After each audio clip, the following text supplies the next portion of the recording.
Hello dear students, आज हम करने वाले हैं 5 most commonly used phrasal verbs and this is the 10th part in this series.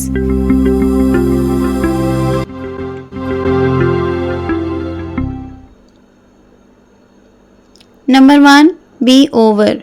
B over का meaning होता है बी फिनिश्ड, यानी कि किसी काम का ख़त्म हो जाना। The party is over, you should go home now.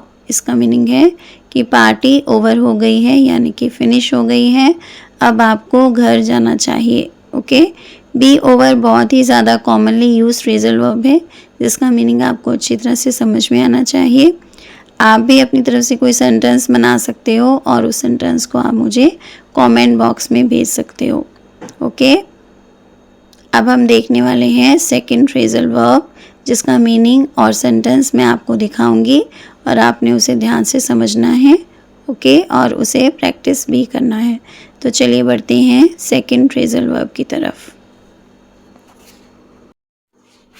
Second phrasal verb दिखाने से पहले मैं आपसे रिक्वेस्ट करना चाहूँगी कि अगर आपने मेरे चैनल को अभी तक सब्सक्राइब नहीं किया है तो प्लीज़ कर लेना।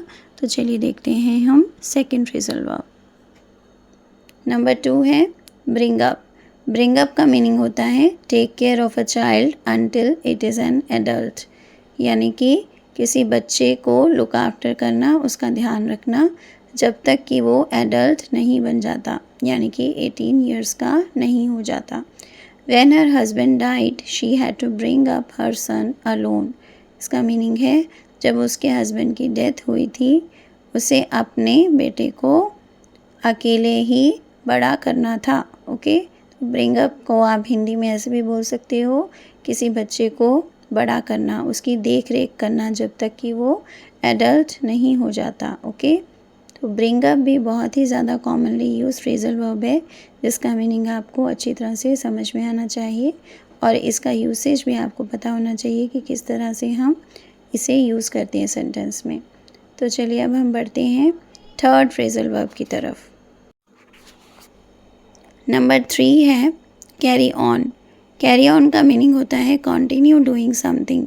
किसी काम को आप जब करते रहते हो, आप रुकते नहीं हो। ओके, देखिए यहाँ पर सेंटेंस लिखा हुआ है ही move to Delhi to carry on his work, यानी कि वो अपने काम को करते रहने के लिए दिल्ली में शिफ्ट हो गया था या शिफ्ट हो गई थी। ओके, तो यहाँ पर मूव टू का मीनिंग है कि दिल्ली में उसकी ट्रांसफ़र हो गई थी या फिर वो वहाँ पर शिफ्ट हो गया था।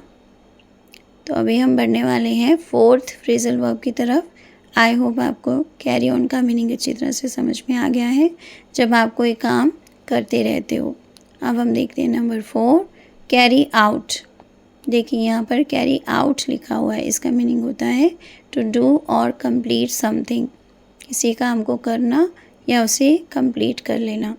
The CBI is carrying out the investigation of this case। इसका मीनिंग है कि CBI इस केस की इन्वेस्टिगेशन कर रही है। ओके, तो जब भी आप कोई काम करते हो या फिर किसी काम को कंप्लीट करते हो, उसे आप बोलते हो कैरी आउट करना। ओके, आई होप आपको अच्छी तरह से क्लियर हो गया है। अब हम बढ़ते हैं लास्ट फ्रेजल वर्ब की तरफ। Come on. कम ऑन बहुत ही ज़्यादा कॉमनली यूज फ्रेजल वर्ब है, इसका मीनिंग होता है use to encourage someone to do something. जब आप किसी को कोई काम करने के लिए एनकरेज करते हो, प्रोत्साहित करते हो, तो आप उसे बोलते हो come on. Okay, come on we will be late, come on you can do this. देखिए फर्स्ट सेंटेंस में कोई किसी को बुला रहा है, किसी को एनकरेज कर रहा है, या आप ऐसे भी कह सकते हो कि बुला रहा है। Okay, we will be late, हम लेट हो जाएंगे।